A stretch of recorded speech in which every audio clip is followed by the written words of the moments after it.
Haleluya. Mukama waffe yeebazibwe Yesu. Beerako b'oyita obagambe tutandise. Twagala kutandika n'olwekyo beerako b'oyita. Taata mu linnya lya Yesu, kwebaza olw'abantu abatugoberera, kwebaza olw'ekisa kyo, kwebaza olwa wiki yonna ze tuzze tusoma. Kwegayiridde yongera ogolole omukono gwo ku bulamu bwaffe wakati Mukama nga tuli confused mu bintu ebingi, otuwe okusalawo, bantu obawenga okusalawo. Tugenda ku vale empya, vale endala, engeri gye tugitambulamu. Nkwegayidde tuwe ekisa, tuwe ekisa, tuwe ekisa. Byonna mbisabye nga nzikiriza okuyita mu linnya erya Yesu Kristo Mukama waffe. Olwaleero lwanjawulo mu studio ndimu ne omulwanyi ono ali ne maama we. Omulwanyi ono ye Remember Sejjusa. Lwakuba ayinza obutatunulayo kubanga musajja aba bize nnyo, yazaalibwa mu COVID. Kakati ebintu bye alabanga ensenga yaavu. Ye teyamanya tuli mu lockdown, alowooza tuli bagayaavu, akola nnyo. So ono bamuyita Remember Sejjusa, ye mwana waffe gwe twazadde mu COVID. Olwaleero tuzze kusaba, tugenda kusulawo wano nga tusaba ne maama we. Ono ye maama we, Kyala Mukuye Bambi. Bambi omwana w'abandi, Divine Mukuye. Tugenda kubanga tubuulira naye olwaleero. Era bulijjo sikera kulagalaganya mukyala wange, abamu nga mulowooza nti oba yakutuka nnyo nga mukwese waapi, demu akyalimba okomuleese. Era agenda kubaawo wano ku mukutu, yagenda okuba nga nsomera ebitabo. But for today, she's a busy woman. Ebeera alabirira abaana bange, ate she's a shopkeeper. She's n'ebirala bingi. She's a lot of things. Oluzungu olwo lutwala amafuta mangi nnyo. Kaakati wagenda kubaawo atuggyako Sejjusa. Ffe tubakunkumula enjiri, tugenda kwogera ku vale. Jjo nabawa obujulizi nti abaana beegeza mu kufa. Ne mbagamba oba okufiira ddala. Raini n'omulala ani? Moliya. Enjagadde gwoba omwe yatulira. Moliya ng'atemye. Naye tuba tutwala n'avulula. Katonda tuyise mu bintu n'ono. Madamu gw'olaba ebimu ne tusirika. Tugana naye tunaababuulira tebajja kukkiriza.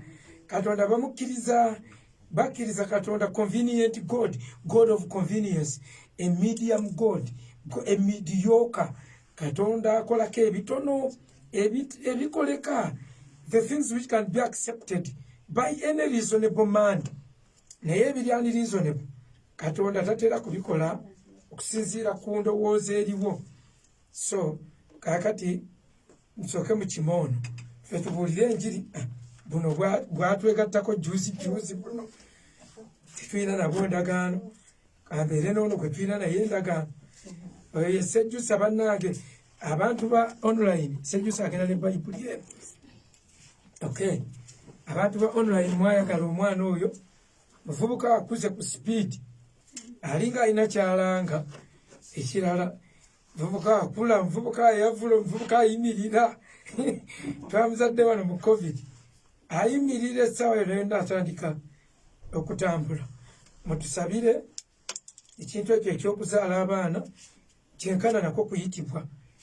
Mukyala wange kababuuzeeko. Mukama waffe yeebazibwe. Balamusizza nnyo mu linnya lya Mukama waffe Yesu Kristo. Mwebale kujja. Bonna abatuuse tubasanyukidde. Yogera mpola, yogera nze nkukolako. Tubaniriza nnyo mu linnya lya Mukama waffe. Amanya gange nga bulijjo Divine Mukuye. Nange leero wendi olw'ekisa kya Katonda. wali omukyala wange teri divorce kufa kwe kuli twawukanya kyemanyiza ngeno omusooka okufa ate namukkiriza bwenfa akkirizibwa okufumbirwa akkirizibwa okufumbirwa no problem however akuziza abaana bange okusinga abyaddewo wali n'okuza abaana bange osinga n'otaddamu abasajja abalinga nze batono agasajja agasinga gayaaye ng'ogyeko abo abatuwuliriza naye nga olibiraba nga ntemi so basebo ne bannyabo olwaleero tugenda kwogera ku kiwonvu kye bayita the valley of decision ekiwonvu ekyokusalawo the valley of decision ekiwonvu ekyokusalawo mu nsi muno ekintu kye naazudde ekisinga obuzibu ku dduniya wansi w'enjuba bakiyita decision yesalawo. It is a decision itself kusalawo naye okusalawo kwe kusalawo ate it is the decision which decides your destiny. Ebintu byonna okuviira ddala ku biri divine ebyabwa katonda yabiteeka ku source n'abiteekawo nga kweronderako. Yesu yeeteeka ku self service. Tugenda kwogera ku kyebayita the valley of decision ekiwonvu ekyokusalawo. Tugenda kisoma mu Yoweeri essuula ya 3 line ya 14. This is a new valley. We are talking about that. Mujjukire temwerabira twatandikira ku valley of Baka kiwonvu ekyamaziga ne tugenda ku valley of Akka ekiwonvu eky'emitawaana ne tugenda ku valley of Solek ekiwonvu ekyokwaka okubumbujja n'obula n'okukwata ekiyenje ng'ofuna amaanyi agatali ga bulijjo. Ekyo ekiwonvu ne tukimala ne tugenda ku valley of the shadow of death ekiwonvu ekyekisiikirize ekyolumbe. Kaakati tuli ku valley of ekyekisiikirize ekyolumbe twakimaze eggulo nga lumbe mulimu abantu nga kibaliddeko ssente tokiyita kyakuzannya. Ekyo kye twamaze eggulo the valley of the shadow of death. Already bagambye shadow of death. It is not real death. Kitulyako ssente olumbe nga telunaba kutuukako kutta luyina ekisiikirize kye luleeta nga bakiyita ndwadde ng'obudde bw'okufa tebunnatuuka. Endwadde ne zijja ne zeekyangirakyangiraawo ne zibeerabeeraawo. Mumbuulira ku ddoboozi bwe liba nga terituuka mumbuulira kuba muzindaalo nguwadde omwana w'abandi. Kaakati the valley of the shadow of death, death nga tennajja esooka shadow yaayo nga yabirwadde. Mulimu abamu nga bakolerera ekyo, Victor simanyi oba network eriruke. Mulimu abamu nga mukolerera ekyo nga buli ssente z'okuŋŋaanyaawo ng'ekisiikirize ekyolumbe kizikima oba wakakolawo ssente maama wo n'alwala, maama n'alwala kino oba wakamala okijjanjaba maama wa maama we n'alwala naye n'otandika omujjanjaba oba wakamala omujjanjaba maama wa maama wo naye n'alwala. Kakati nga byonna byonna ssente ne zigendera awo. Ekisiikirize nga kyekiwambya awaka kyekibawaŋŋamyemu. Bayinza kuba abaana ne balwala ssente zonna ne zigenda nga ggwe buli ssaawa weewogomyemu ekyo. The valley of the shadow of death. Ne muba nga temulina kye musobola kwekolera nga tosobola kuzimba endwadde eziri complicated zibakwata era zikwata mmwe nga buli ssaawa mubeera mu kulongoosa mubeera mu ddwaliro mubeera mu kusasula bajjanjabi ng'obulamu butambula bwe butyo. Ati abamu ne mugamba oluusi nti kikolimo. Kiyinzika okuba nga kikolimo naye ate kyangu nnyo okubanga it is this valley, the valley of the shadow of death. Nkugambye olw'okuba yo shadow kizikiza. Shadow eba lighter than darkness naye nga byonna temuba light emala. Kati bw'obeeranga mu kiwonvu bwe kiti yo tumbulanga kitaala yongezanga ku kitaala fuba okulaba nga toyonooneramu bw'obeeranga mu kiwonvu ekifaanana bwe kiti okulaba ng'okiyitamu tumbula ekitaala kyokka kye kiyinza okukuba shadow tumbula ekitaala ky'okukkiriza tumbula ekitaala ky'okusaba tumbula ekitaala wabeewo ekyoto ewaka ekyoto ekigenda ewala mu linnya lya mukama waffe yesu kaakati ekyo ekiwonvu twakyogeddeko bye tukyogeddeko ne tugamba tusobola okulwanagana n'olumbe tusobola okulwanagana n'endwadde naye tetusobola kulwanagana na kufa tusobola okulwanagana n'olumbe naye tetusobola kulwanagana na kufa ekyo that is the fact of life tewaliwo alina kyayinza kikolera era okufa kwafuuka mukwano gwaffe lwaki buli kyetwogera tuteekako akagambo okufa nalidde okufa obufi bannange twasanyuse okufa obufi nkubuulire baanyumye okufa obufi mukyala wange mwagala naye bwe mwagala kukikola ki okufa kati olaba buli kyetukola kyonna piro gye twezizika mu nsi eno ey'abalamu bagiyita kufa wakkuse okufa mwawomeddwa okufa mutwagala okufa muwulira enjiri okufa byonna okufa ne kutufuukira emboozi twakuteekayo ye bracket esembayo opening bracket kuzaalibwa closing bracket kufa so ekyo tetulina kyakikolera era ekyo katonda yakitukolera kiwulikika nga kibi era kyantiisa naye munnange kirimu obulungi waliwo omuntu nga tolina kyamukolera nga katonda yekka yalina okumukutaasaako n'afa sigambye nti osabire abantu baffe naye nkugamba nti waliwo abantu ayinza kuba neibawo nga wamake mukambwe ennyo ababonyaabonya akeera kukuba baana bo akola effujjo omusabidde takyuka bintu byonna byonna tebikyuka kati oyo ekiyinza omukutaasaako bakiyita kufa singa tewaaliwo kufa twandyabise bwabisi emitima n'ogusokolayo n'ogusuula wali twandyekalakasize ne tweyuza ebyenda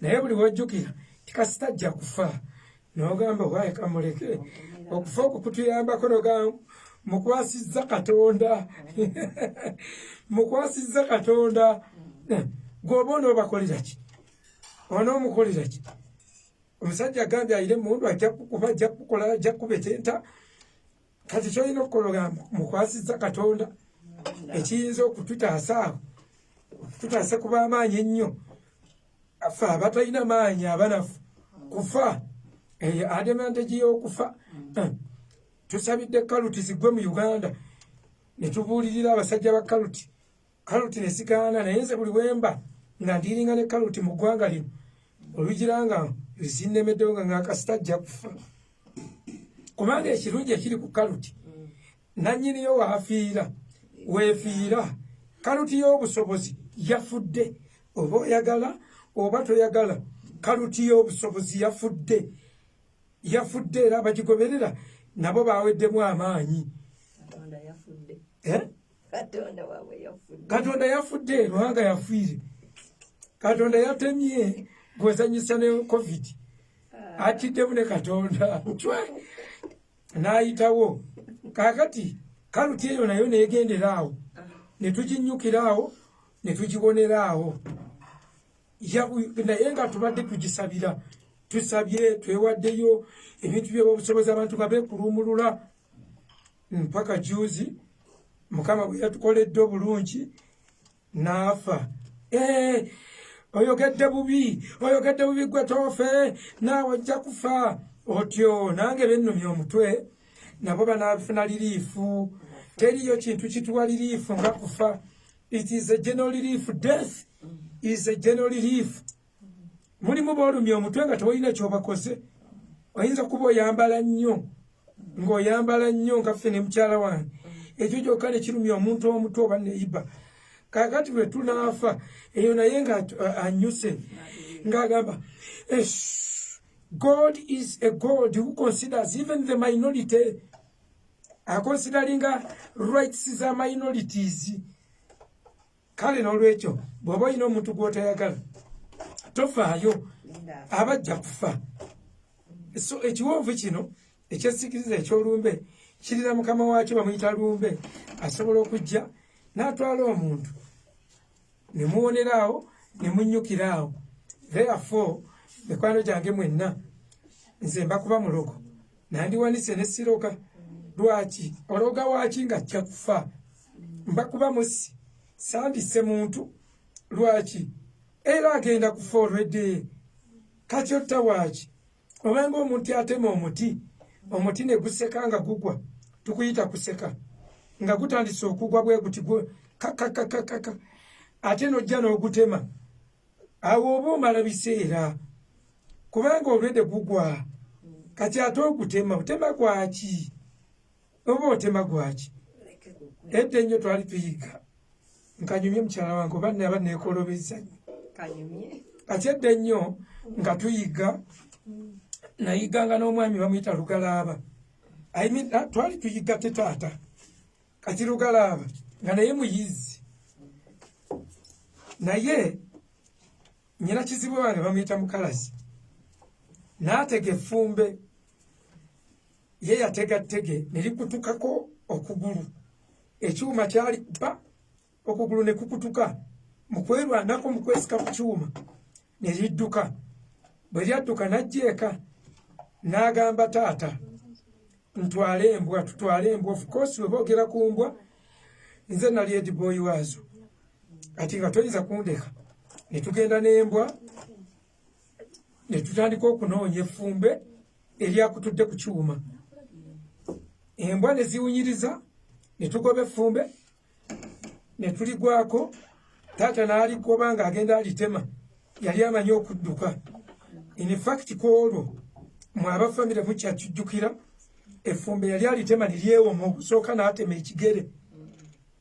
Era obulamu yatuuka buvaamu ng'ekigere yakitema bw'ati n'akyabuluzaamu lwa ffumbe. Kati Abaganda abamu balya effumbe, kati ffe twalyanga effumbe. Taata naye yali tabirya naye ng'anyumirwa nnyo okuyiga. Kati bw'alitta bwe yatta effumbe nandeka ne bandikwasa ngende ku kkubo ndikuume nga balina ensolo endala gye bazize ku kizigo kye kimu.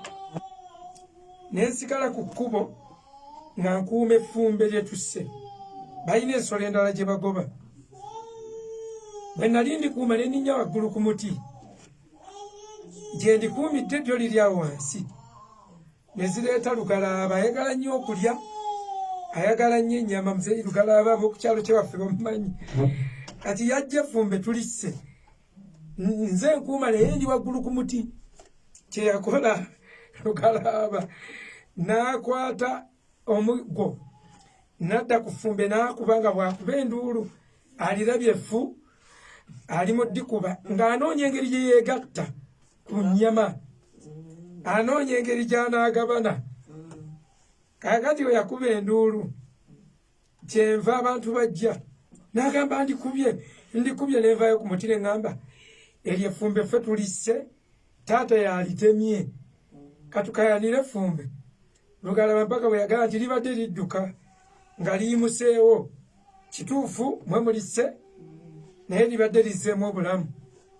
Kati kye mbagamba okutta omuntu otawanira bwereere olwedda aba agenda kufa. Ababbi be mutulugunya agenda kufa. N'olwekyo ffe Bayibuli kyeva etugamba musonyiwe oleme kweteekako musango gwa mugenzi. Buli gwolaba atambula emabega aliko akantu, aliko kakeesi, aliko akasiikirize akakeesi, kyekisiikirize eky'olumbe. So mikwano gyange obudde buba bujja kutuuka ffenna bakugye mu ntebe yo bakutwale mu nnimiro bakuziike gye wasindikanga bapakasi. Kayimba ako nakabagamba taata yakanyimbiranga.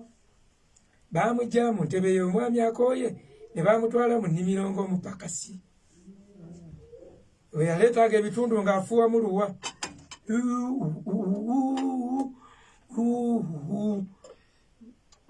nga lwe luyimba lwe yabanga nalwo mu nnimiro. Ebyo ebyaddangako ku mukutu kuno tebisaana, otherwise byalinga bigasa Bowazi engoma na Bowazi ebyabaga ebitundu. Naye akantu ako ke yayogeranga tibakujja olumbe lukujja mu ntebe gye bayita mwami akooye eno gye twesigama, ne bakuserengesa mu nnimiro ng'omupakasi. Ekyo buli wokirowoozaako ekiwonvu kino kituleeta mu kwetowaza. Kino ekiwonvu kye kisobola otukkakkanya, buli omu n'okkakkanya amalala. Omukodo yenna n'ogamba kangabe byasi byakuleka kalina era mbajja jinzijamu luno olumbe ekisikiza ekyolumbe. My God, my God, my God. Obo kyalekaano oti ebembe nga bwotazanyirwako obo kyesongako nze lazima ne lukukima. Ne bakufulumya ekibuga ng'obugere bukoze bwe buti, kibuga okisiibuza jambo ya bigere, ne bakutuusa wali. Nabagamba nze ekinnuma ku mmotoka obaako, ow'ekimotoka waba yafuumudde nnyo ng'oliko wekka tewali yagendedde ku mufu, agenda abuuza musibye mukyano bannyabo wano weewa omugenzi ono ali ku mmotoka eyafudde mu kuye Gerard nga kwoli naye nga tosobola wadde ogamba nti kyama wadde okusongayo olugalo. Nze ebyo bye ndowoozaako. Nendaba ng'ensi byonna byonna butaliimu bwa butaliimu, kugoberera mpewo, tutegana emisana n'ekiro, tukola tusobole okuba abalamu tuleme kufa. Lazima awaabanga akawoowo maama ne waddawo kivundu, awaabanga akasusu n'osanga obuwanga bwonna ng'olabanga obusanyufu, kumbe emimwa gye gyavunda nga kawanga gwe bawaananga bwalina akabina kagenda akapaapaarwa, naawe nosoko mb'opapaaza ebiwabatiro by'ebbina maama, basikayo sikeletoni n'onoonya eyalina ebbina netalina nekubula n'ogamba yabigulanga ki. Yobu kyava ayogera n'agamba omubiri gwange nvunyu, gujjudde envunyu. Gyokoma akabina akanene ng'obigula, Yobu agamba oba obigula nvunyu. Omwana ng'anyeenya evvunyu, nkubuulira okuva ku liina ebitebo atyanga ebweru nga weekoza nzenge mperekeraako naawe ntyakyo byonna bye wanaanuukangamu ku mulundi guno gwokka. Ajja teyatyanga ebweru, bamulekayo mu nnimiro nga Haji bw'agamba nti kati ani agenda okusika, twagala muto anaasigalawo. Ebyo abantu tebabirowooza, n'olaba nga bonna baggwereddeko, bagamba oba nfanfe ne bw'otakyogera. You don't mind. Tulina ekiwonvu wano kiriko mukama waakyo y'abasumba, kyekiwonvu ekyesikirize ekyolumbe. Biruma ebyo ne bw'oba nno wasasula, nga wasasula oba 10 n'obasasula alias za myezi 10 n'obagamba mukuume n'ofa nga wakabasasula, oba baakula batya abasirikale abo? Lazima oluvaayo nga bamaze okuziika nga baddayo bakuume ku geeti, nobula okuzuukukayo gye bakuziisa okube buli musirikale ali ku geeti. Mukuuma wano oba ndi eri, mukuuma wano oba ndi eri mmanga. Mukama waabwe yafudde, bamuziise emmanga, bo bakuuma geeti ne baddayo ku geeti. Ebyo byonna biruma maama agayaye ne gatwala mukazi w'omukazi gwe mbadde ndabirira omukazi kati nga nze mukuye waabwe mukyala wange akeera kusolooza nteeka wali akasente, mukyala wange akeera kusolooza abukwatanga atabwagala obusente bw'abajjawo, nze ndwawo okuzuukuka nziteeka wano ku kitanda, nkubayo limu ogenda okulaba ayisaawo omukono atwala agenda okulaba akimye asomba sente wemba n'obutono nezuuka ne mugamba owange ofuuse ndyalumu kyolooza nno nakatwala nnyingi kati amanyi byenjagala ennyo zino kyasitiza zambwazo banaye baana bawala katonda yabeeweera naye mukama mulungi tusomere ekiwoovu ekyamagumba amakalu naye yema ne basi yetagiteeka wano wennyini kubeera ng'osolooza naye mukama mulungi tuligenze ku kiwonvu ekya Valley of Decision ekiwonvu ekyokusalawo kyetugenzeeko kiri ekyokufa tukivuddeko n'okutiisa kitiisa n'abantu abo temwagala biwulira nnyo naye ng'ebyo bimanye it is a fact of life. Bakunaazayo akalundi kamu bw'oba musiraamu naye omuntu alina ebbanga kombo onnaaza oba bulijjo gw'onnaaza bwe munnaazanga mumeekinge nga shuwa ne ku Mande mukeera bwe ndiba afudde ku Sande nze naaba omulundi gumu bw'aba madamu anaaba emirundi 2 ku 3 ali munaaza n'enkya okeerako ne muziikulayo ne munaaza n'olwa n'okeera n'omunaaza ne bakukinayo n'akalundi kamu kumbe bakunaaza kubanga abamu bafa nga bakwese ssente ezimu nga bazikwese no mu bisambi bazisibye ne rubber band kati baba munaaza kumbe bamwaza munaaza oba mwaza muba mwaza gwate kunaaza kwa kika ky'ekisawa kijjeewa nga n'abalwadde temubanaaza anyway omulambo omunaaze n'okutali munaaze gyonna giwunya kye kimu in fact omunaaze guwunya mangu kubanga ekko lirimu otunnyonnyo lipulizavinga owekko yasembayo okuwunya. Tugenze ku kiwonvu ekirala the Valley of Decision kyala wange soma gatta Oluganda awo osomene mu Luzungu. Yoweri 3:14 egamba olugube lw'abantu bali mu kiwonvu ekyokumaliriramu kubanga olunaku lwa Mukama luli kumpi mu kiwonvu ekyokumaliriramu. Agambye olugube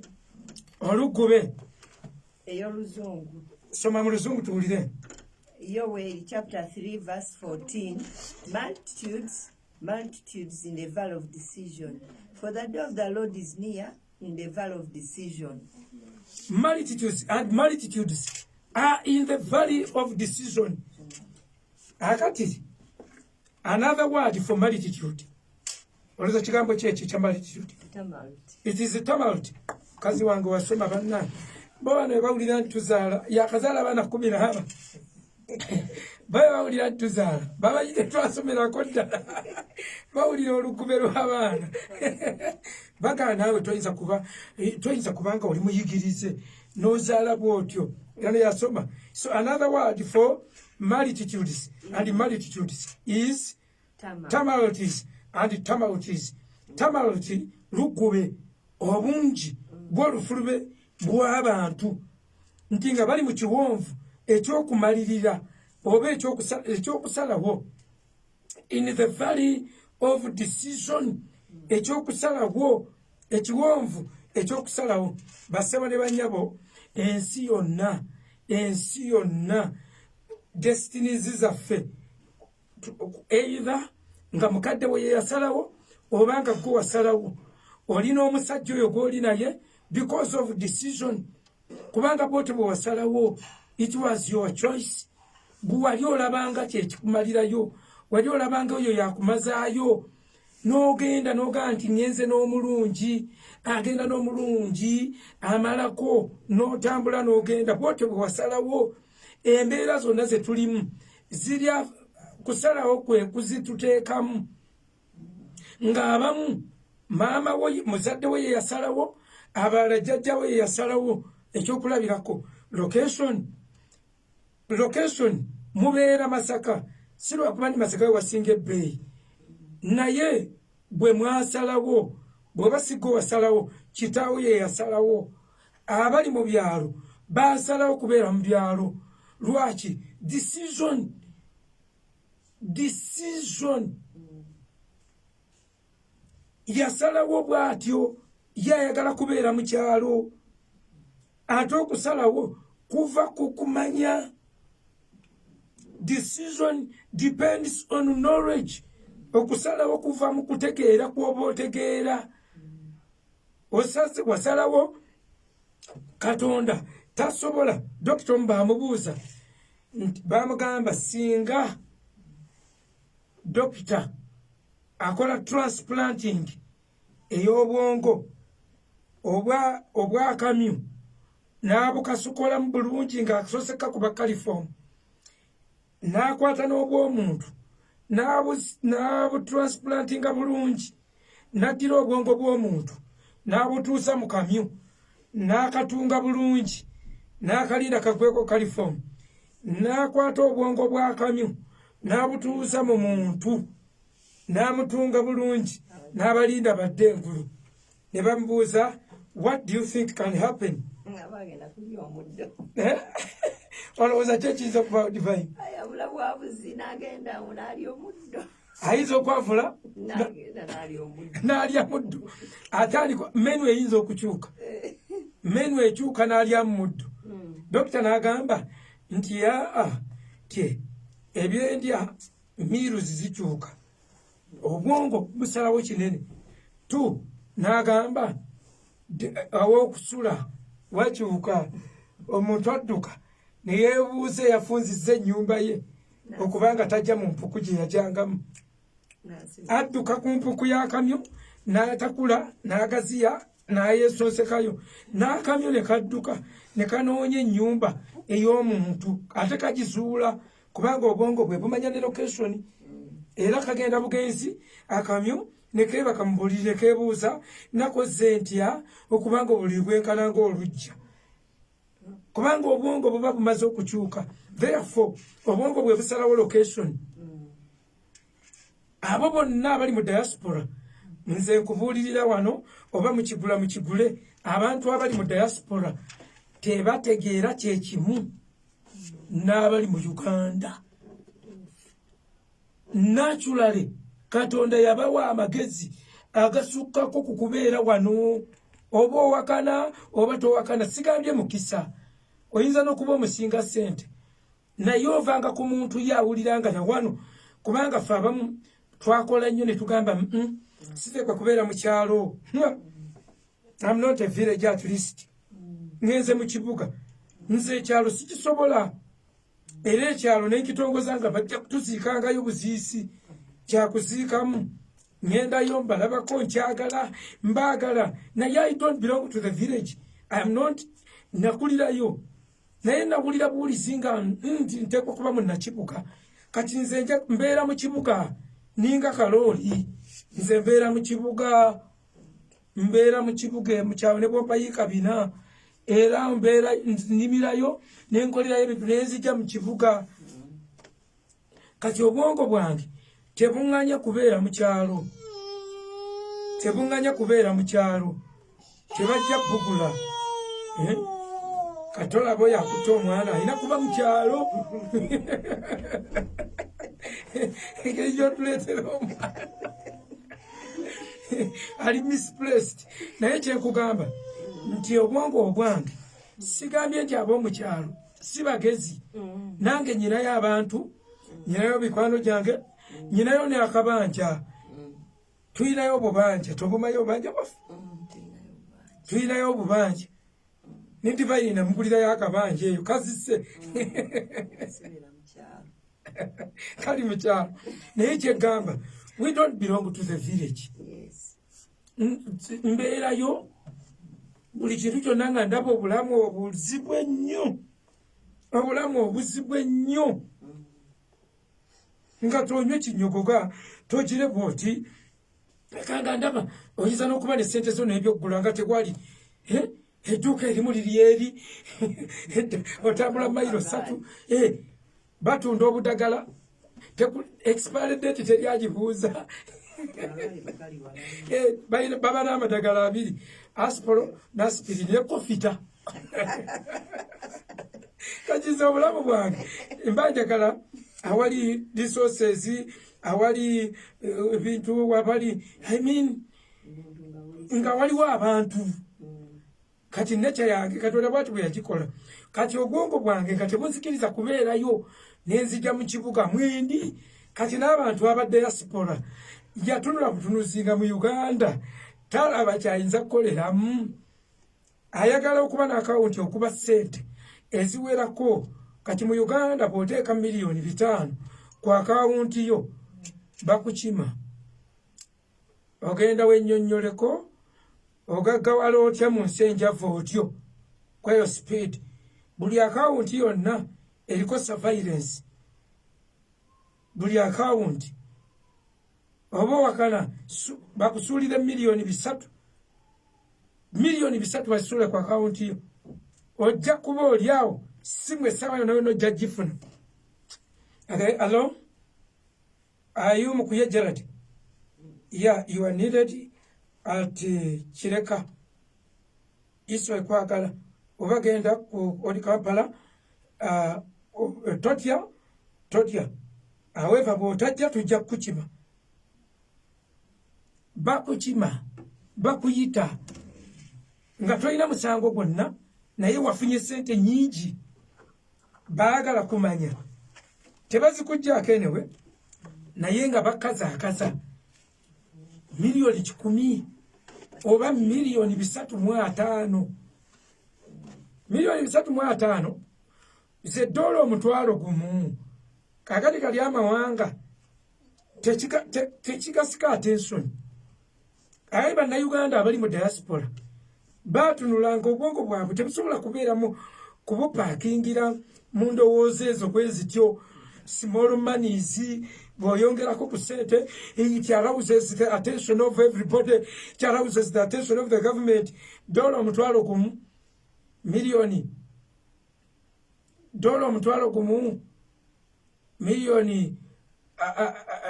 gibanduza emitwalo 10 miliyoni 3.5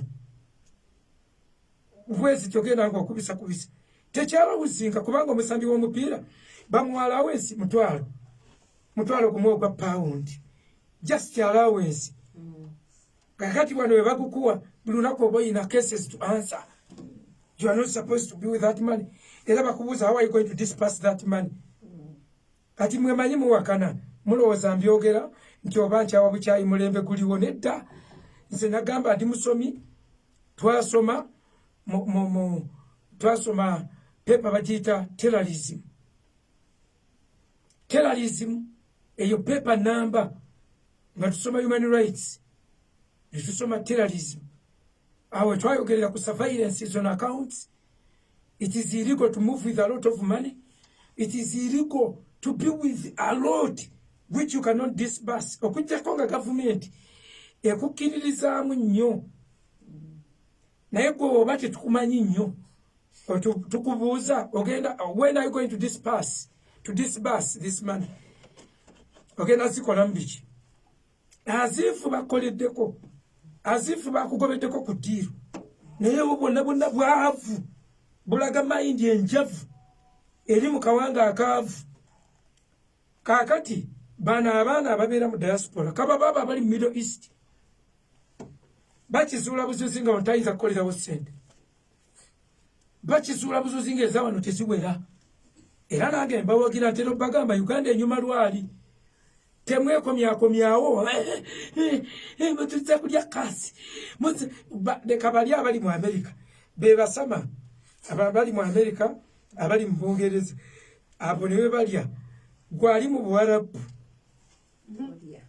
temukomawo ng'ozze kulya kasi sooka omale kumutegeka nnyo ojje nga kasi asobola okunoonya munne mujje tumulye naye kati gwe okoze miliyoni 8 mbuzze kulya kasi 8 mu Uganda oba tonnalya kasi nga kasi akuliddewo buli kasoda kogukiramu waliwo omufere buli kogukiramu waliwo omufere buli kowekiramu waliwo omufere wakiri tebakuferera mu kanisa ne bakutega obubba 8 ak'omusumba akekimu eky'ekkumi, akekiweebwayo ekyokwagala, akekiweebwayo ekyokukyawa, akekiweebwayo okusonyiwa ebibi, aka Isirayiri, ak'enjiri, ka crusade wegenda mu maaso egindi, ak'abamuzibe. Kugambye kati bwe mumala okuwaayo mu ngeri ez'enjawulo, abasumba ne bayiwa mu kibbo kimu ne bagatta wamu ne babala kaasi waabwe. Waakiri obufere busanga mu nsonda ez'enjawulo. Abasumba mu nsonyiwe mwe munaamanya tuli ku valley of decision, ekiwonvu ekyokusalawo. Kusalawo kwe kuditamininga, ate tusalawo kusinzira kutegeera kwaffe. N'osalawo no nga ngenze, n'osalawo no nga nyingidde amagye, that is your decision. N'osalawo n'ogamba ngenda kusuubula, n'osalawo n'ogamba kusalawo busazi. N'ekintu ekyebbeeyi ng'obulokozi Katonda yakiteeka kusalawo, yakiteeka kusalawo. Kusalawo ogenda kubikkula ekyamateeka 31 okuva ku 15. Kusalawo bwe tusalawo obubi nga tuwedde, olwo ngenda kulaga need nti as human beings we need a helper in our decision making. Twetaagayo omuyambi. Bwe tutafuna muyambi tuba tuwedde. Tujjanga kutomera every day, every morning, every noon, every time. Tuba tujjanga kutomera.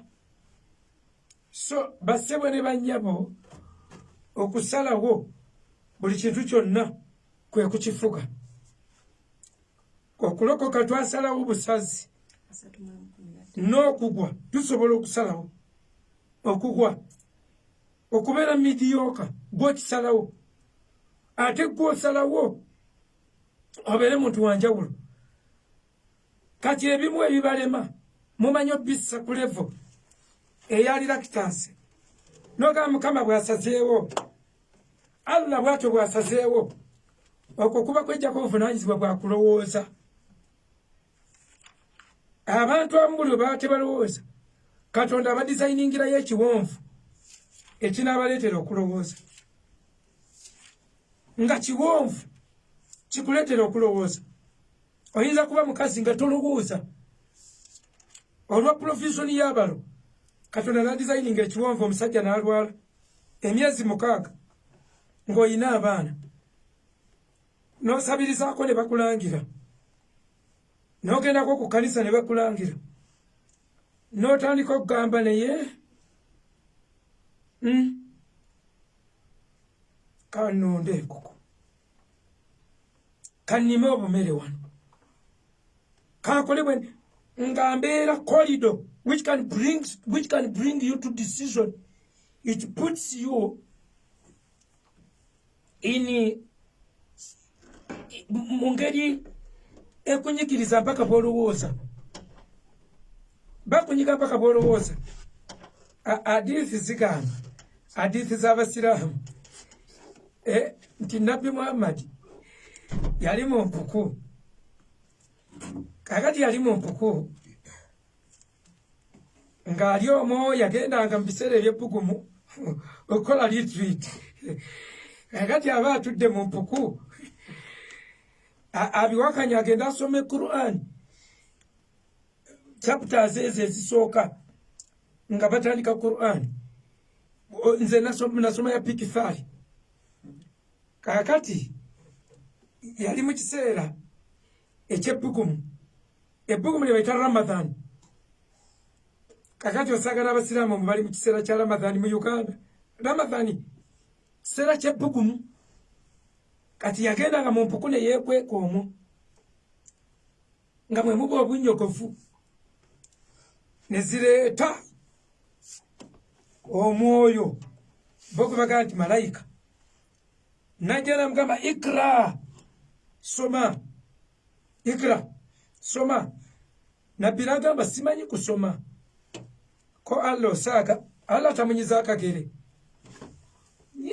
oba yakanyigisa amagalo ku kisenge naga kansome. Bismillahirrahmanirrahim.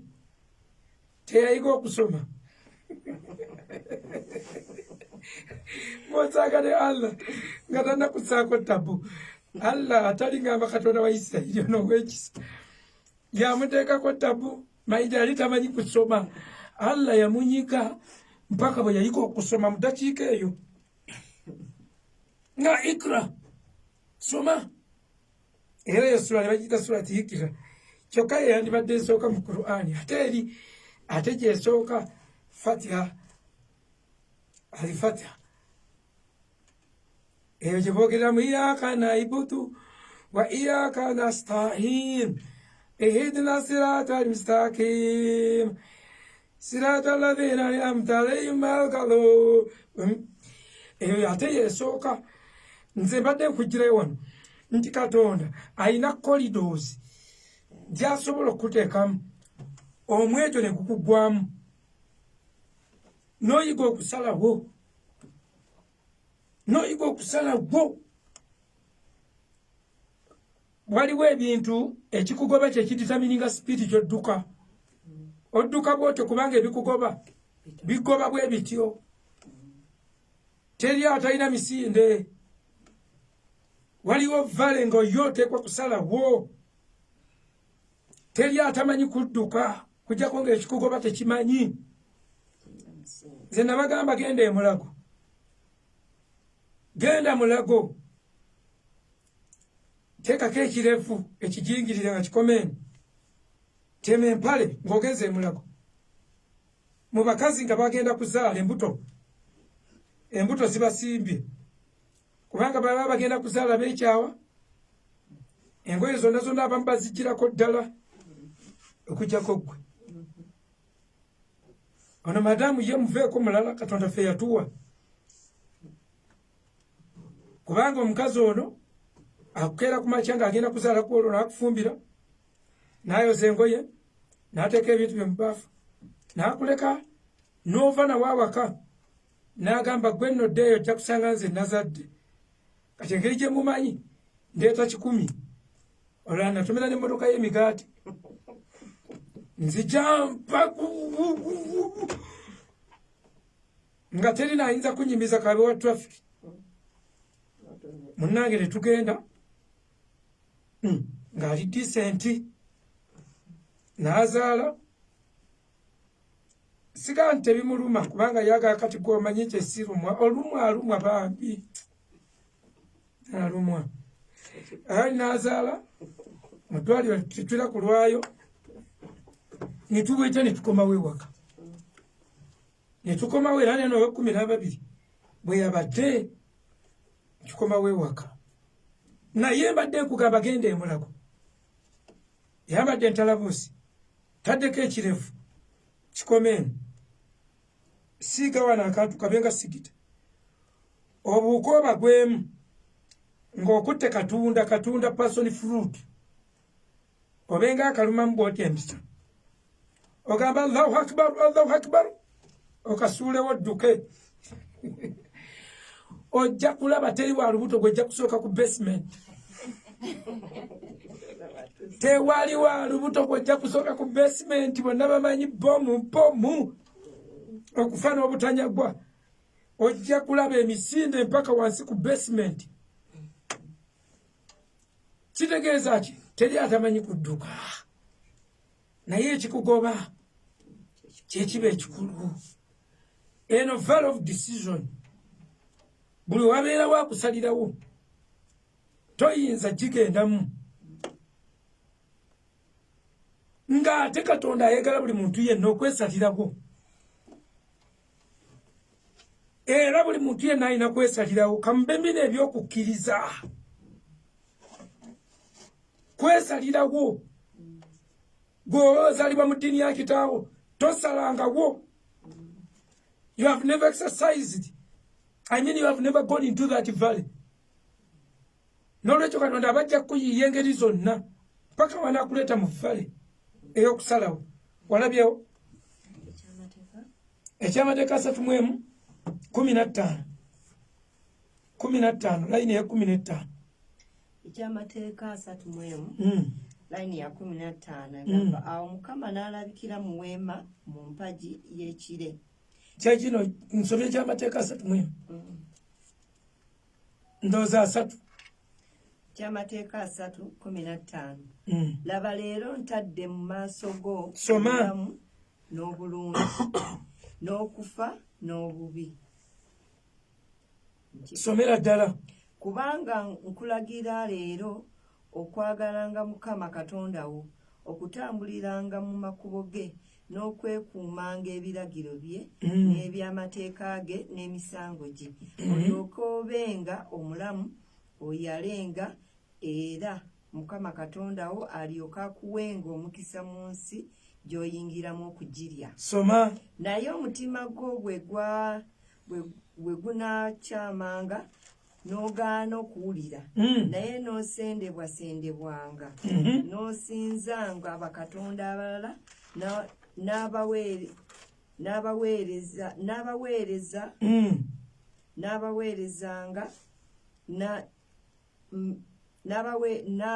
n'abaweerezanga mbategeereza ddala. Somo 19 Mpita eggulu n'ensi. Mpita eggulu n'ensi. Okuba obujulirwa gye muli leero. Okuba omujulirwa gye muli leero. Nga ntadde mu maaso g'obulamu n'okufa. Ndaba ntadde mu maaso gammwe obulamu n'okufa. Omukisa n'okukolimirwa. Omukisa n'okukolimirwa. Kale weeroboze obulamu. Kale weeroboze obulamu. Olyoke obenga omulamu gwe n'ezzadde lyo. Olyoke obenga omulamu gwe n'ezzadde lyo. Weeroboze. Decide. Choose. Ntadde obulamu n'okufa mu maaso go. Katonda yakoma okusalirawo abantu nga tebannaba kulya kibala. Nga tebannalya kibala. Yakoma okusalirawo abantu nga tebannaba kulya kibala. Nga yabamanyira obulungi n'obubi. Katonda kitaffe.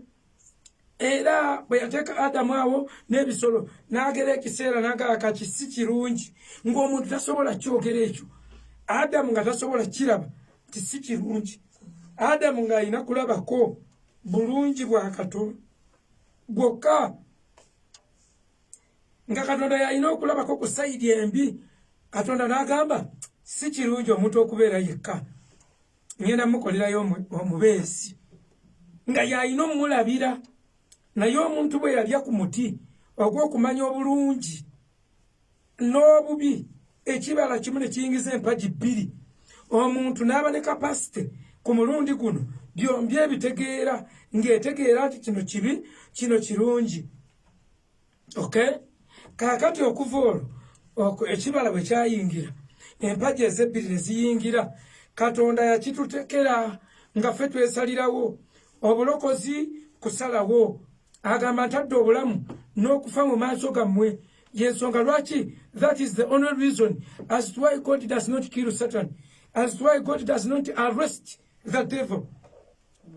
Bwonna obulungi n'obubi abulekawo. Mu exercising a decision. Allow people to advise you. Allow everybody to advise you. But never accept them to decide for you. Why? Decision means much, means a lot. It determines your direction. Okutewa kyekisalawo ate nga it is natural, we go the direction we are facing. Kyovola boluusi Katonda bw'omwegayirira n'omugamba decision yange teraba omukisa te. Let your will be done. Kati ekintu kye bayita perfect will of God mwekiri mu Bayibuli nga kiri perfect will of God. Ogenda kiroonya mu kitabo kya Romans 12:1, Romans 12:2-3. Waliwo kye bayita perfect will of God. Kati perfect will oluusi bwe tuba tusalawo etulemerera nga twetaagayo omuntu omulala, ate era naye n'amutuwa gwe bayita the Holy Spirit, the counselor. Stand by. teacher, atubeererawo advocate. Oyo ffenna tutuuka ekiseera ne tubanga tumwetaaga. Sebasebo ne bannyabo, this valley of decision, Mukama bw'alaba ng'oyaayaana oli muntu we atooka omusabye n'omugamba let your will be done. Will yo akutwala mu valley y'okusalawo mpaka bw'otuuka ku level esalawo. Naddala mu nnaku zino ez'oluvannyuma gw'osalawo biki by'ogoberera, biki by'okkiriza kusalawo. Olabye Balooma 12 omulabye? Romans verse 2 verse tandikira ku verse 1.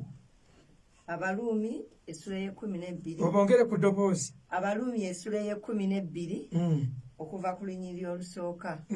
Kyenvudde mbeegayirira abooluganda olw'okusaasira kwa Katonda. Mbeegayirira abooluganda olw'okusaasira kwa Katonda. Okuwangayo emibiri gyammwe. Mukwate emibiri mugiweeyo. Saddaaka ennamu. Nga saddaaka ennamu. Entukuvu.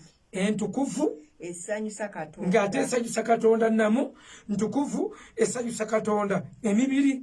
Kwe kuweereza kwammwe okw'amagezi. Kati awe mulaba muweereza.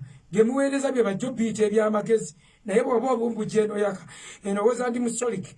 Ate oli awo kansolinga banne bwe mwaka. Ne by'oweereza tebiba by'amagezi. So temufaananyizibwa ng'emirembe gino. Mweyawule ku mirembe gino temugyefaanaanyiriza. Naye mukyusibwenga olw'okufuula amagezi gammwe amagya. Nga mufuula amagezi gammwe amagya. Mulyoke mukemenga bwe biri Katonda by'ayagala. Mulyoke mukemenga bwe biri Katonda by'ayagala. Ebirungi, ebisanyusa. Ebirungi, ebisanyusa. Ebituufu. Katonda by'ayagala obikema. Kuno kyayisa okukema is to be sensitive. Such that you can be sensitive. To know how you are going to decide. Katonda by'ayagala ebirungi ebisanyusa.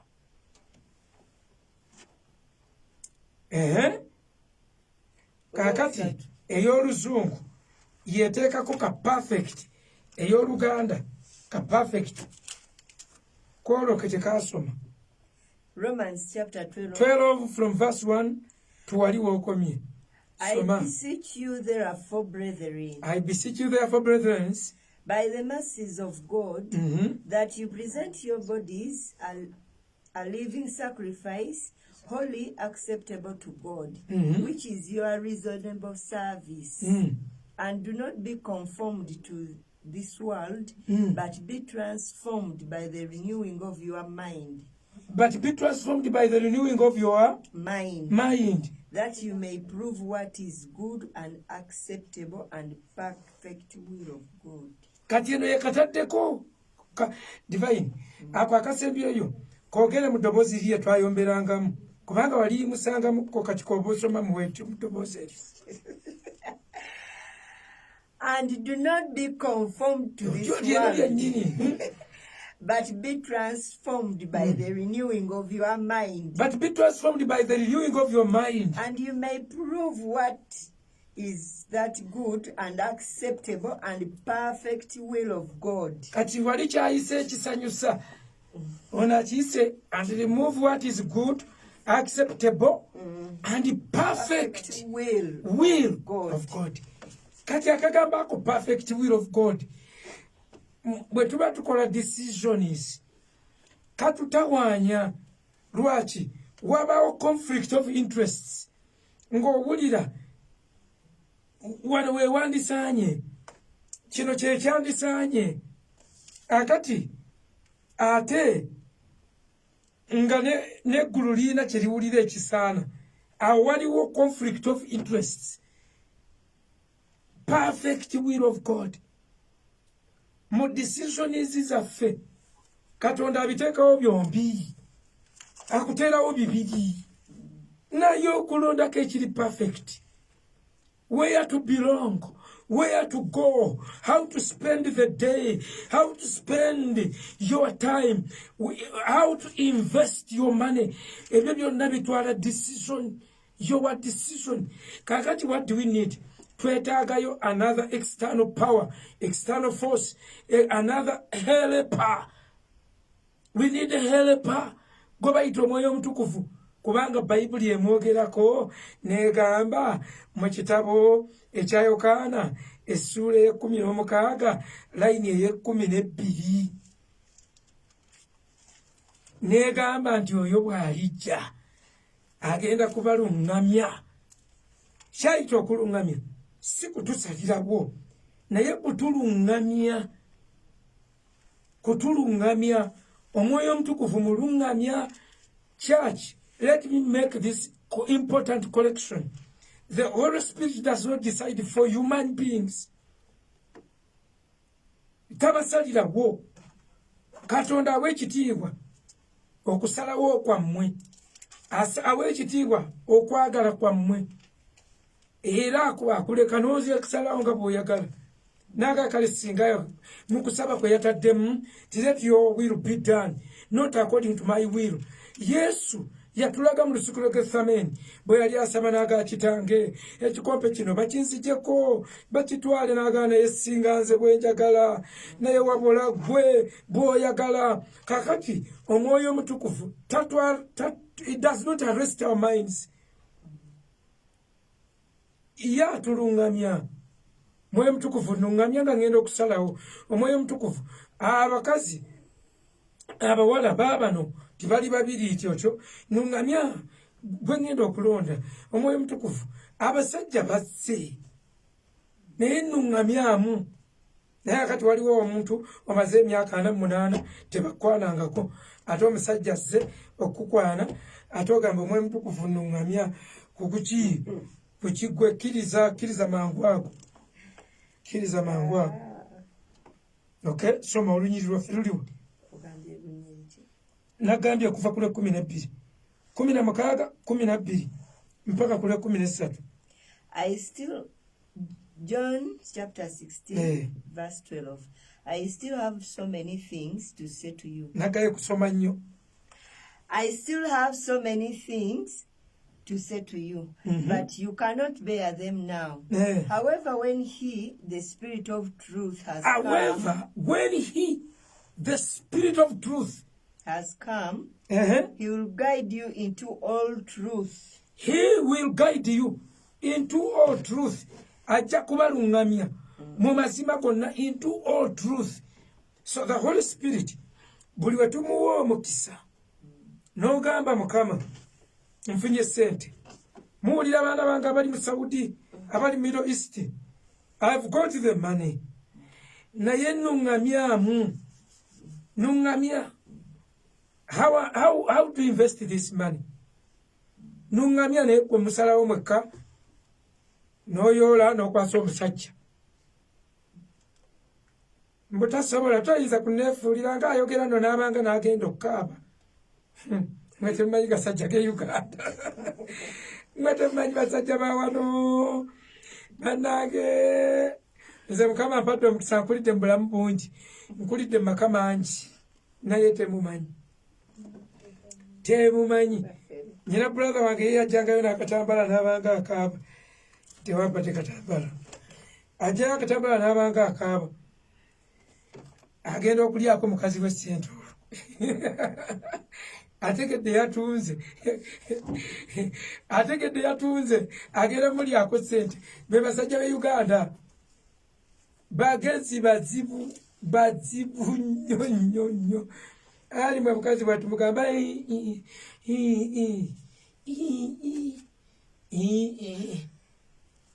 nga nno baliola kubala gamba saabase saakombye ku tulo. Waliwo ne yansindikira 50,000 ng'olaba bambiraavu. Can you imagine musumba omusajja okusindika 50,000 azisindikire nze ng'ate ye takola? Nalabirawo nga bambi mwesigwa. Abasajja be Uganda edde nnyo kambanyumizeeyo kano ebyomumaka tebitottolwa okujjako nga mutegeeragana nnyo nga nze ne madamu kyala wange. Akati Divine nali siina ssente, kati Divine ng'afunayo obusente yafunangayo nga naye yeeweze mbutagenda kumpa wadde ekikumi tasisobola n'agamba wakiryo fa wakiryo okuva mu bufumbo ne sigenda kuddamu kuwa wadde ekikumi kyange tokisigenda siriddamu kati kyenva mugamba nga saayagadde nga neegadde ozimpa ate zonna wakiryo ntugano nzitaga konze sikozesa maanyi tye katonda tagaba bibiri katonda alwawo gaba ebintu ebibiri ebyo nakuwa amagezi n'amaanyi sigambye nti abooluganda abalina amaanyi temulina amagezi ndeka naye nga obudde butuuka divayini nga bamusasula ssente ze akati bakusasula gyali emeka 3 akati twali twakamala okayana nti ojja zimpa sijja tojjala kumanya gyezitadde akati nze mmanyi bazimuwa mu mwezi sirina wadde ekikumi kati namanya nti bamuwadde we namanya nenkomawo ku ssaawa 7 ezitali za bulijjo kati bwe ntuuka ewaka njogera nayogeranga nnyo amwijjolegaayi nseka bondabanga bwemba mu balala newaka bwendi so jolly I'm a super fellow. I play with my kids with everything at home akati kola bwe natuuka nagwa bigweri mu ntebe nengwa mu ntebe kulikayo vudde chichi so kwandike n'atambula n'akola ebintu binaga naye kiki bizibu agenda okulaba omusajja we naye n'atunula agenda okufa nga gavumenti gweyika amaanyi gamuweddemu bwe neekuba eri bwe nti kyava mbuuza kiki yalaba sikyogera n'agamba era mmanyi mabanja kati nze ndi mwewozi nnyo wemba n'ebyokukola neewola nze mukamala n'agamba era mmanyi mabanja ago mabanja tewali kirala nga simunyega nebeerawo nga nsirise kyeba ngamba kituufu naye leero mpedde kambeerewo yonna ntyawo buli wamu kati ntyawo neneebaka mba ndyawo ajja n'ak'okunywa ne sente azireetera kasowaani n'azireeta nga yina tayagala n'azimpa kati yambuuza kati olwomeka kati meka ze bakubanja nayogerera ddala zize zennyini nayogerera ddala zize nze 3 naye sijja kufuluma ambeeremu mpaka bwe katonda bw'anannyamba ambeeremu n'azireeta neefuluma neŋŋenda neŋŋaka ŋŋenda esasule naye nga kyenalinoonya kumpakanya yali ampakanya tiye tasobola mbu yasoma mugezi tugwa muzinjako nga nze sitegeera omusajja era nze y'abasajja abalemu amaka ng'amaka gakolema gatya musajja gwe mulina n'effujjo mulina bazibu kale mbadde nkugamba nti mmwe baana mmwe muyige muve ku kuwoza mbu yakaabye omusajja asobola n'okuteeka kyapambalaasi mu maaso oba karoopu amaziga ne gajja noganze ntidde sirabanga ku zziga lye is genuine kale yuno kale bambi omulabanga is so touching and melting ne muleeta obuzunguzungu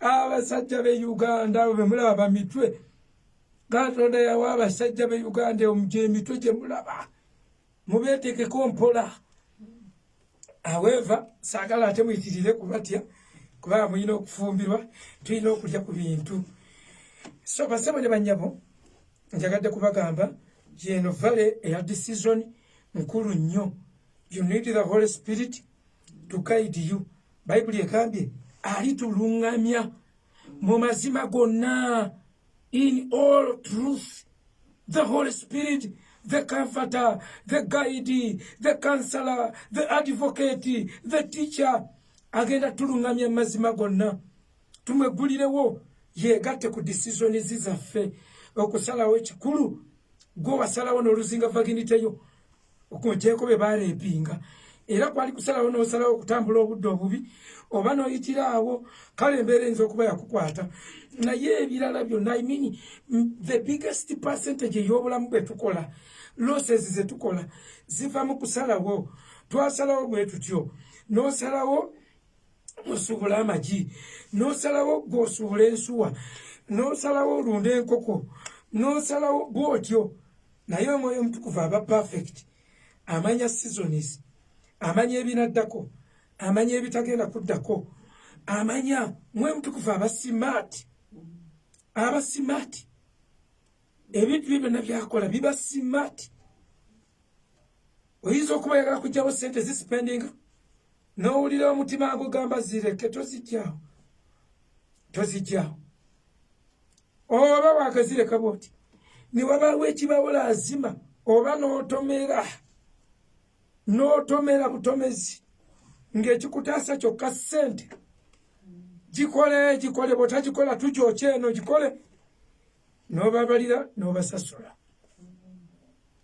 So ladies and gentlemen, tuli mu valley of decision ekiwonvu ekyokusalawo. Bayibuli ne bwe twatuuka ku bulokozi babututera ku soosi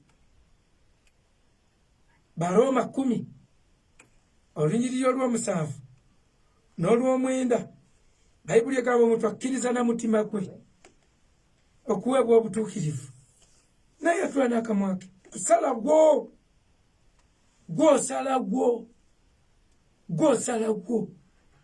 bintu byonna biri mikono gyaffe. Kaakati ku Mande Mukama bw'anaaba nnyambye n'enzijukira obanga bw'ayagala ŋŋenda kwogera ekigambo ekiruma nti n'obwavu bwennyini twasalawo kububeeramu bwe tutyo.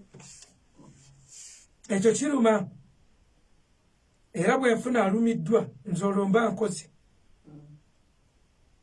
kubanga kikuleetera okunyigirizibwa okusalawo ogenda ku leva endala.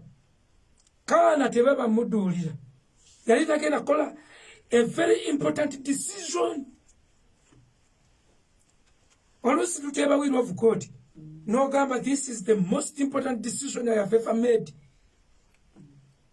Important decision.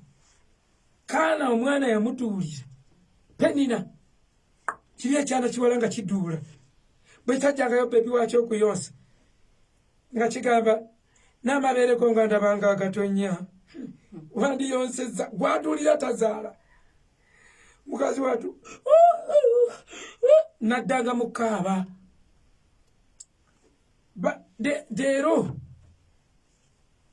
gwe buli we bakuduulira mu kiwonvu ekyokusalawo ate n'okifuula valley of Baca ng'omanya yo misplaced.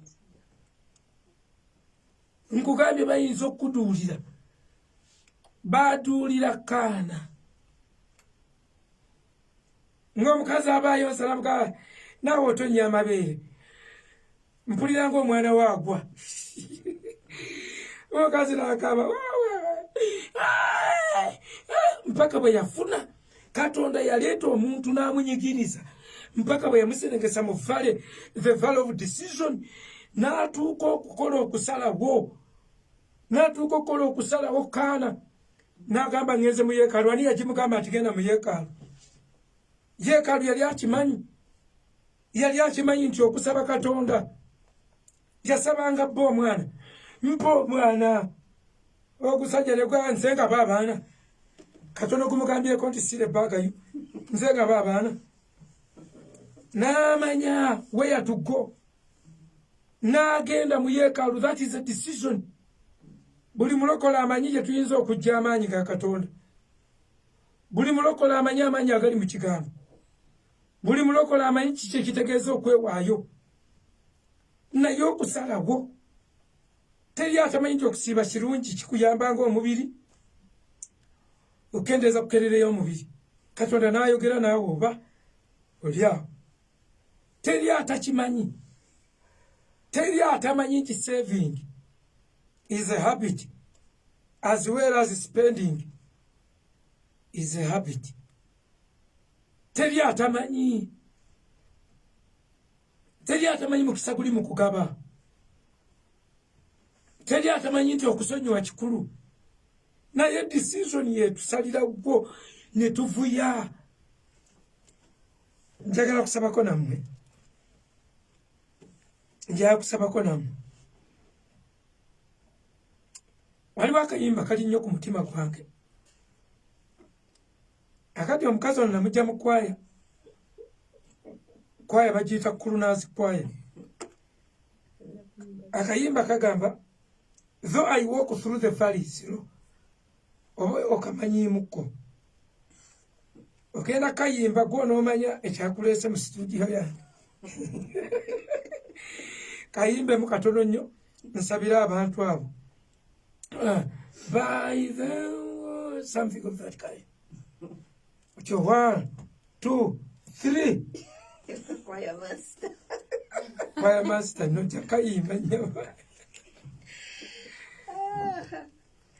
Though I walk through valleys low, I'll fear no evil. by the Water still my soul. soul. My heart will trust in you. My heart will trust in you. Nebada mukakola sikoka by The water still my soul. My heart will trust in you. My heart will trust in you. though I Though I walk through valleys low, my okay. Kwaya kabuse. Kubaza imade nyino muwe mkono okumutereza bintu byonna. Mbenga nsobola okumuleeta asibebwe. So, tolunyira oluyimba lwaluga though I walk through valleys low, I'll fear no evil. Anaka pati kayimbe kati sigenda kutawa. Though I walk through valleys low, my heart I will trust fear no evil. Kadde mwezi was. by the water still my soul. My heart will trust in you. Bane na wasa siki kino na wasa mafuta.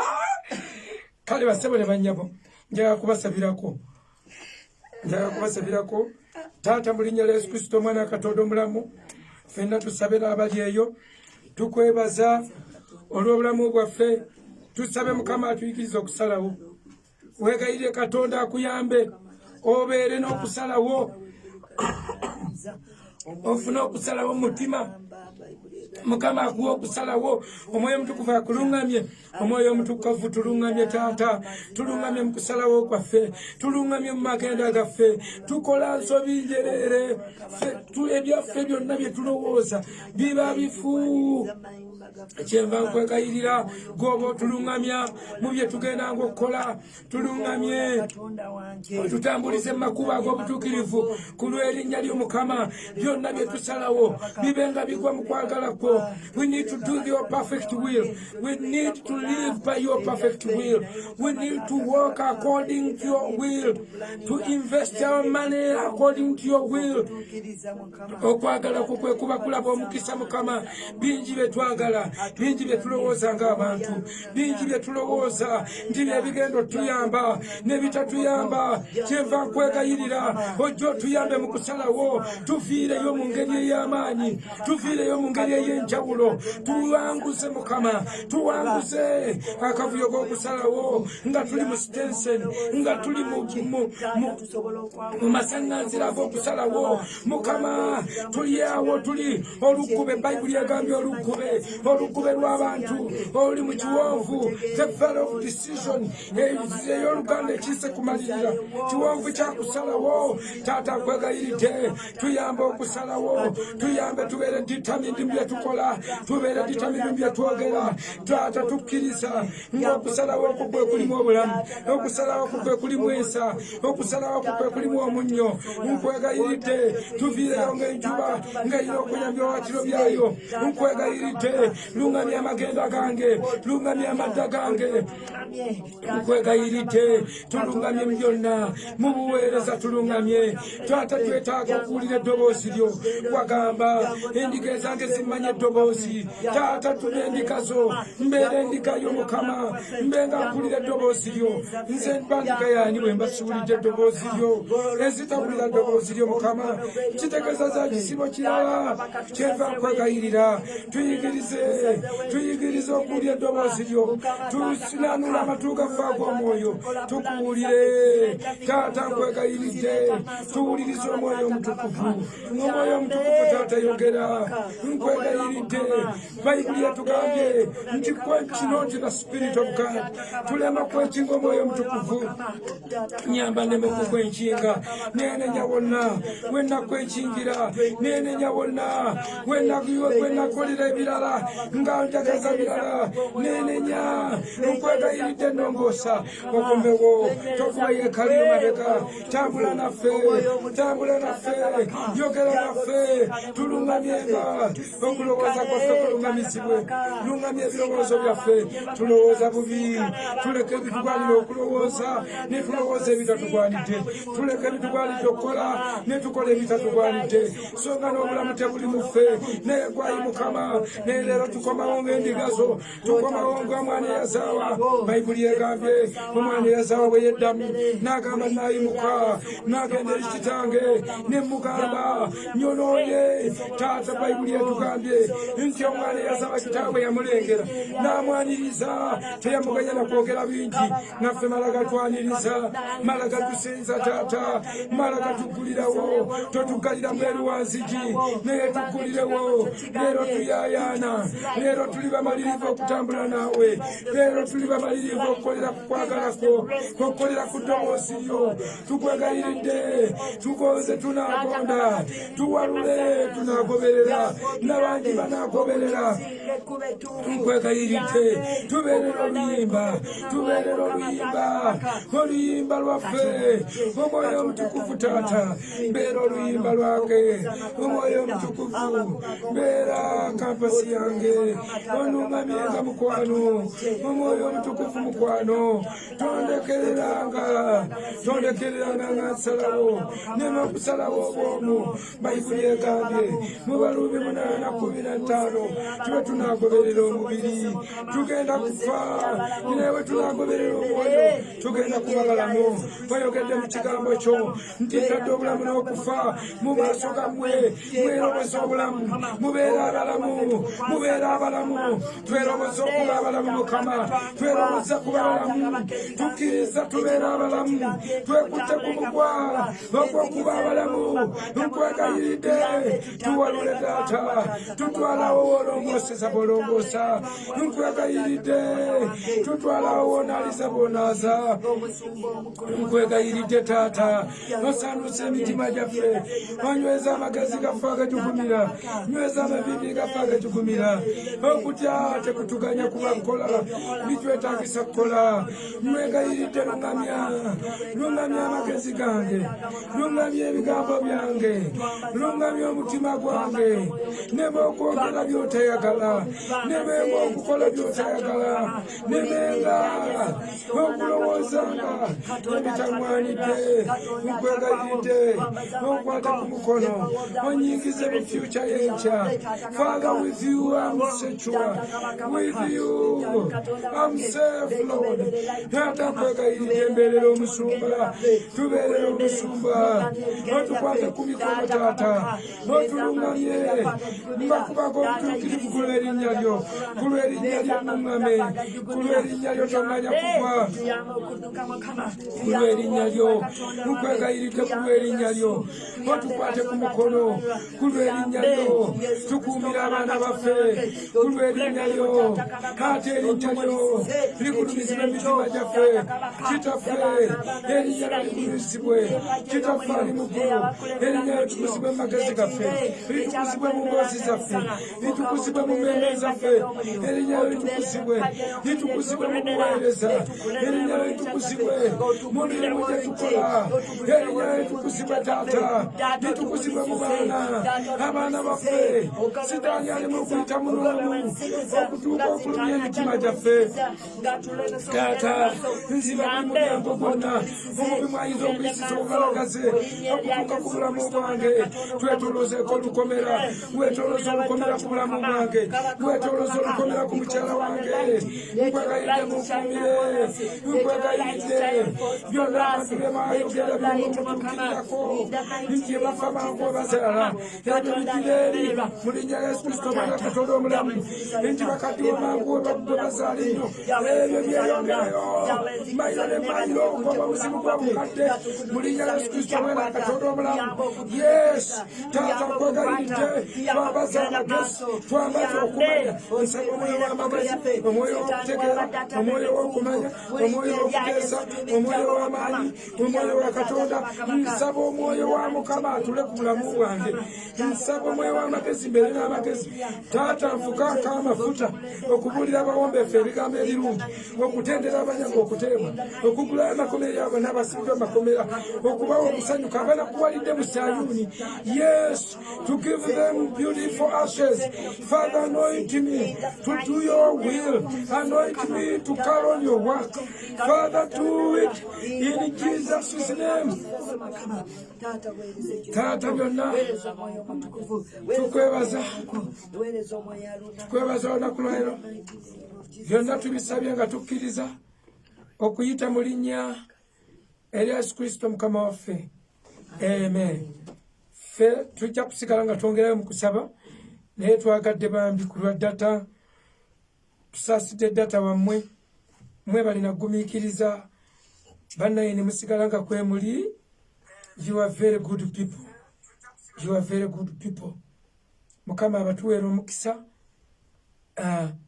mwebale nnyo abasindikayo ka data n'abalala naawe osobola okusindika ku data eno saavisi yennyini abakwata ekitontome nti baziwa mu kkanisa mokka baakuloga. Tobuuza kintu kyonna kyonna, genda bugenzi gye basabira abalwadde bakusabire. Sente baziwa mu buweereza n'olwekyo musobola ne saavisi zaffe zissaamu sente. Simu yaffe eri 07 55 84 35 84. Yes, ati osobola zissa kweyo simu mu linnya lya Mukama waffe Yesu. Kati ye MTN sirina giri kavalinga naye ngenda giri kavalinga mu bwangu ddala, temusooka giyisaako sente, tujja kubagamba ngezzeeko. Otherwise, God bless you. Thank you very, very much. Abafumbo ku mukutu gwaffe twatandise tusoma Matayo 19 yokka mpaka bwe naagimaliriza. Twakasoma ennyiriri 4. Ojja gendayo ku mukutu gwaffe ogwa Telegram. Twagulawo mukutu gw'abafumbo. Buli mufumbo gendayo. Enjiri y'abafumbo egendanga gendayo buli kaseera. Abafumbo mutusonyiwe olwa irregularities. Tubadde n'ebintu bingi nnyo naye tumaze okukwasaganya buli kintu. Mugenda kufuna aboogezi ab'enjawulo. Nsumba Bone naye ajja kuba ayogera. Twogedde naye mukyala Serumaga Saala ajja kuba bateerayo enjiri. Tugenda bateerayo gospel bonanza egenda kuba yakabi. Ate nange kumpi buli lunaku ngenda kuba nteekayo series za divorce. Mubeere nga mumanyi ne bwe mwekubanga eŋŋuumye ebya divorce mubiveeko. Mulwane byammwe naye ebya divorce mumanye nga tebiriiyo. Kati ngenda kusomesa Matayo 19 yokka ku mukutu gw'abafumbo ku Telegram. Bagiyita Telegram? Okay, sigiyita telefoni nembawo ekifu. Link ejja kubaweerezebwa oba mugibuuze bannammwe abali ku mukutu gwaffe egya WhatsApp. Giri emikutu nga 89 babawe link ya Telegram. Victor jajji basindikira mu linnya lya Mukama waffe Yesu. God bless you. Thank you very much. Amen. High five. Era corona.